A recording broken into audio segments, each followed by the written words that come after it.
Saudara, hingga sore ini Presiden Joko Widodo belum mengumumkan perombakan kabinet yang identik dilakukan pada hari Rabu. Sementara pernyataan Ketua Umum Partai Golkar secara spesifik menyebut pentingnya stabilitas politik di tahun politik.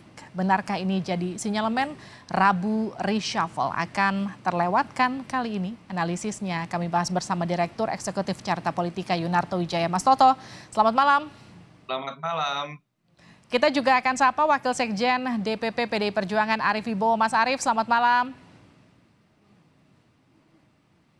Malam, Mbak. Oke, Mas Arief, kalau kita lihat reshuffle disebut-sebut Rabu Pon, tapi sampai sore ini nampaknya tidak ada pergerakan dari istana, artinya reshuffle-nya bukan hari ini, dipastikan seperti itu kira-kira? Saya tidak tahu, kan nggak ada pengumuman sampai jam sekian ini. Ya, saya kira terlalu banyak spekulasi. Rabu Pon, nanti ada Rabu Berkah, ada Jumat Keramat, Jumat Berkah, dan seterusnya. Kalau di dapil saya itu Rabu Berkah, Jumat Berkah, artinya kita bagi-bagi makanan kepada kaum duafa. Tapi begini, sebenarnya ini kan soal yang selalu dikembangkan saya kerangka politik ini ada kecerah pada presiden bahwa isu tentang reshuffle sekalipun itu sekali lagi adalah prerogatif presiden, sesungguhnya adalah dalam rangka melemahkan pemerintahan juga, bahwa presiden tidak dalam satu teamwork, yaitu kabinet yang solid yang mampu bekerja efektif, kemudian justru istana sebagai sumber kegaduhan. Nah, saya kira pandangan ini sungguh tidak tepat dan mengganggu ya jalannya pemerintahan yang efektif.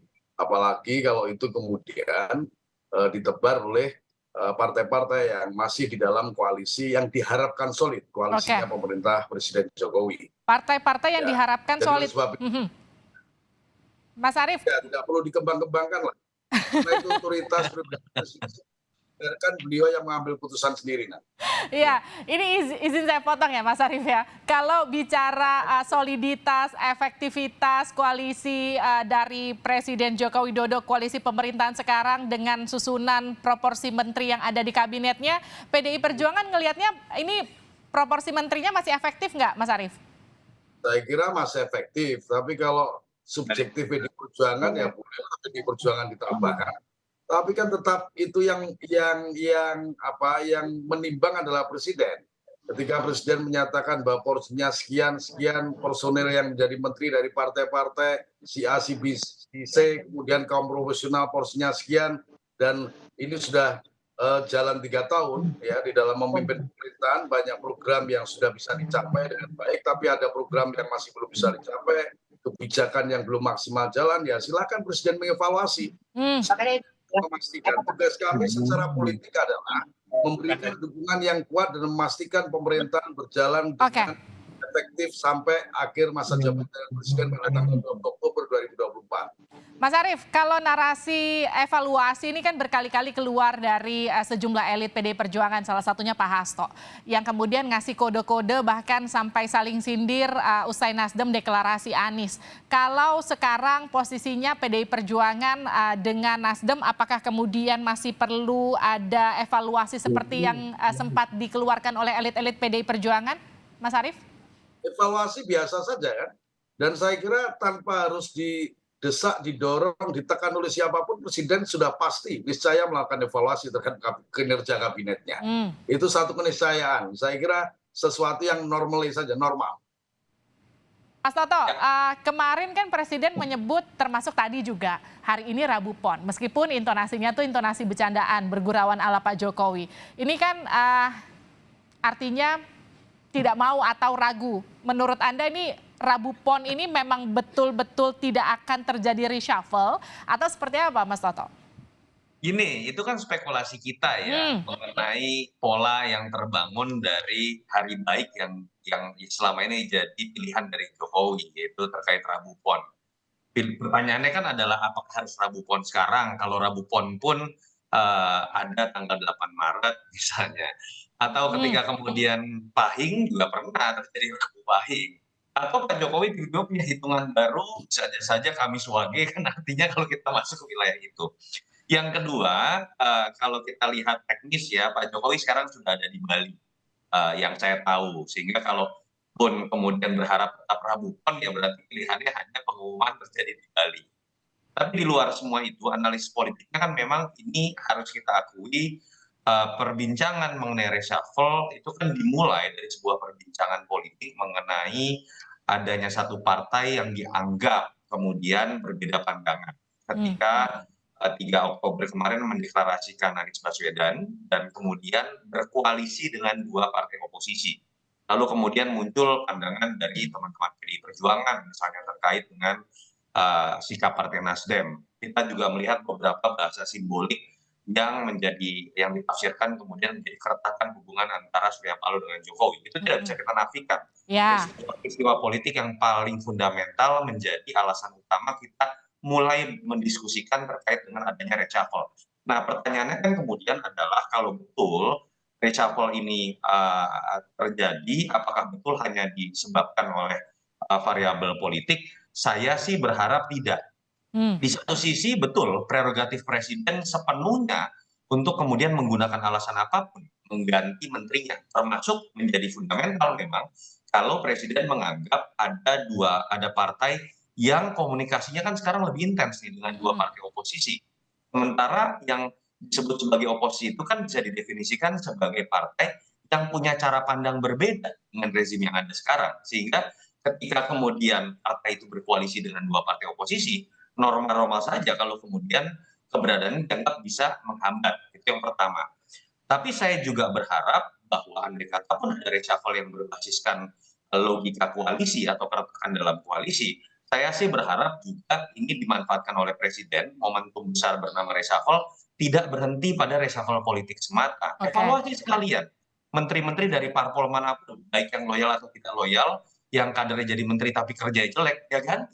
Atau kemudian dari non parpol ada yang kerjanya jelek, ya ganti juga. Sehingga kemudian selain bisa dimaknai sebagai tata ulang koalisi, tapi reshuffle juga bisa kembali kepada makna utamanya yaitu perbaikan kinerja secara menyeluruh. Oke Mas Toto, tapi kalau kita lihat apa yang terjadi kemarin ketika Budi Waseso dipanggil, ketika Zulkifli Hasan dipanggil, tapi tidak Menteri dari Nasdem Syahrul Yassin Limpo dalam rangka rapat pangan kemarin. Ini sinyal nggak menurut Anda Mas Toto? Atau memang kehadiran Menteri saat itu nggak dibutuhkan? Iya, kemarin sebenarnya kan dirumorkan ada 2 kejadian ya, rapat terkait dengan bidang pangan. Lalu kedua ada juga terkait dengan kehutanan. Kalau yang kehutanan saya pikir di media kita sudah bisa baca ada alasan yang memang bisa dikatakan rasional. Kebetulan ada dinas atau tugas kerja dari Ibu Siti Nurbaya yang sedang ada di luar kota. Tapi memang masih menjadi misteri di hari yang sama di rapat terkait pangan, lalu kemudian Menteri Pertanian tidak diundang begitu. Jadi tidak salah kalau kemudian muncul spekulasi politik ini sebuah sinyalemen awal yang ditunjukkan oleh Jokowi karena kita tahu juga Jokowi sering menggunakan bahasa-bahasa simbolik secara implisit sebelum mengambil sebuah kebijakan. Itu yang memang bisa ditafsirkan nggak salah kalau kemudian orang melihat oh ini sinyalemen awal gitu ya. Nah itu yang apakah kemudian akan terjadi hari ini saya tidak tahu. Tetapi memang dari berbagai macam peristiwa politik yang ada menurut saya tidak mengherankan juga kalau kemudian spekulasi paling mungkin adalah dalam reshuffle berikut Menteri Nasdem dengan alasan politik itu yang paling mungkin untuk kemudian terkena peluang reshuffle. Tetapi apakah sekarang kan kita tidak tahu karena ada konsekuensi di situ yang harus dilakukan oleh Pak Jokowi, yaitu termasuk mencari pengganti atau kemudian memang ingin memperlebar definisi reshuffle seperti yang saya sebutkan tadi tidak berhenti pada alasan politik saja, tapi sekaligus mengevaluasi menteri-menteri lain di luar parpol yang dianggap berbeda pandangan misalnya itu yang menurut saya akan menjadi variabel penentu kapan reshuffle akan dilakukan. Dan misteri terakhir kan yang tidak kita tahu adalah apa sih pembicaraan Surya Paloh dengan Jokowi seperti yang terjadi pada Kamis kemarin. Dan itu menurut saya kalau kita letakkan dalam konteks pertanyaan Menteri Nasdem akan diganti atau tidak, misteri dalam pertemuan Jokowi dengan Surya Paloh itulah yang akan menentukan. Apakah kemudian pertemuan Jokowi dan Surya Paloh yang terjadi minggu lalu itu kemudian membatalkan isu reshuffle yang selama ini bergulir Rabu Pon ini? Mas Toto, analisanya? Saya sih melihat memang kan pernah ya ada bocoran-bocoran wawancaranya Bang Chandra Ababan misalnya, yang mengatakan bahwa ada, pembicaraan dulu ketika terkait dengan rencana reshuffle terhadap salah satu menteri Nasdem, ketika kemudian Surya Paloh bertemu dengan, Jokowi tidak jadi. Mhm. Tapi apakah itu akan, berulang, saya melihat, situasinya berbeda. Karena kan rumor yang muncul dari pertemuan Pak Jokowi dengan Surya Paloh adalah, di satu sisi ada yang mengatakan Surya Paloh akan menarik dukungan pada Anies Baswedan.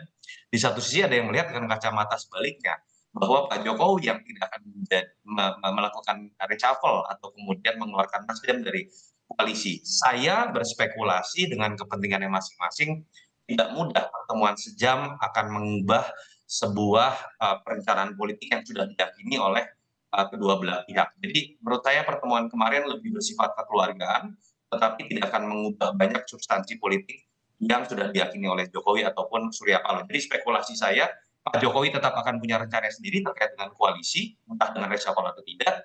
Bang Surya Paloh juga tetap akan dalam kondisi untuk memberikan dukungan kepada Anies Baswedan. Sebelum kita kembali ke Pak Arief, satu pertanyaan lagi, Mas Toto melihat pertemuan Surya Paloh dengan Erlangga Hartarto hari ini, apakah silaturahmi biasa meskipun mereka sama-sama mention akan ada kemungkinan untuk terbuka koalisi bersama, ini juga menandakan koalisi pemerintahan yang selama ini dianggap renggang, Nasdem dianggap sudah tidak lagi selaras dengan koalisi pemerintahan yang ada, ini sudah terbantahkan.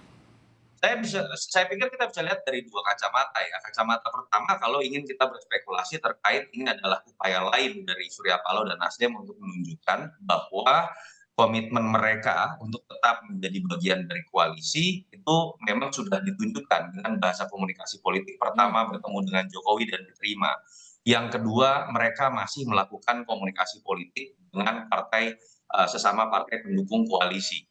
Itu spekulasi pertama. Spekulasi kedua ini terkait juga bisa menjadi bagian dari upaya menaikkan bargaining position atau tarik-menarik di antara sesama partai pendukung koalisi perubahan. Kita tahu betul 3 partai ini sudah menyatakan mendukung Anies Baswedan. The devil is in the details, bahwa kita tahu juga ketidaksepakatan itu mungkin muncul bukan di nama capres, tapi nama cawapres. Dan kalau kita lihat kronologi apa yang dilakukan oleh teman-teman Nasdem ini kan bukan pertama kalinya. Mereka kemudian membuat kejutan dengan datang kepada partai pendukung yang kemungkinan akan mendukung capres lain. Sebelum ini kan kita tahu Ahmad Ali dan teman-teman Nasdem lain datang ke Sekber Gerindra PKB. Sekarang diikuti juga datang ke salah satu bagian dari KIB misalnya. Yang secara tidak langsung kan menunjukkan bahwa walaupun sudah bergabung dalam koalisi perubahan, tapi kita tahu janur kuning itu baru akan ada pada saat pendaftaran KPU, apapun masih mungkin terjadi dan komunikasi politik tetap terbangun dengan koalisi lain.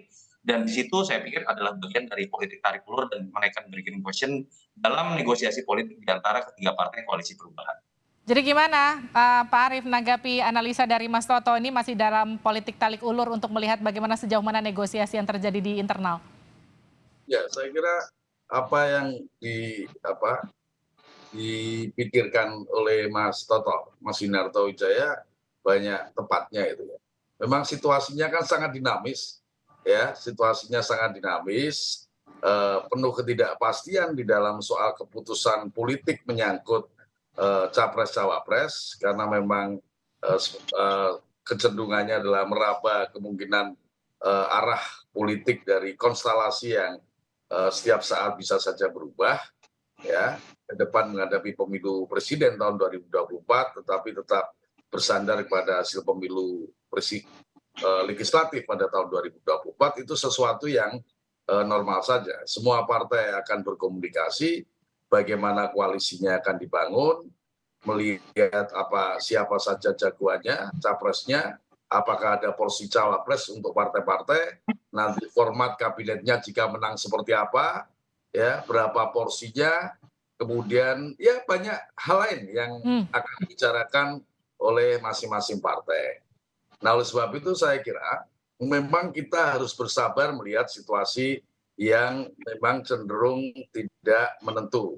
Tapi kalau ukurannya normatif, ya, misalnya seperti terbentuknya koalisi-koalisi berdasarkan syarat yang diatur di dalam undang-undang, ya memang agak mudah, ya. Tetapi apakah itu menjadi fix koalisi yang tetap saya kira tidak. Justru dalam waktu sebelum pendaftaran calon presiden, bahkan sebelum masing-masing partai memastikan keputusan tentang siapa calon presidennya, saya kira ini adalah waktu yang cukup baik yang tersedia untuk melakukan penjajakan, melakukan komunikasi politik yang lebih intensif, lebih mendalam. Oke. Tetapi kita ingin dorong juga ke depan ini, karena kita punya pengalaman yang cukup panjang, maka koalisi sebaiknya mengarah pada koalisi yang sifatnya ideologis, lebih dari sekedar politis pragmatis. Saya kira itu.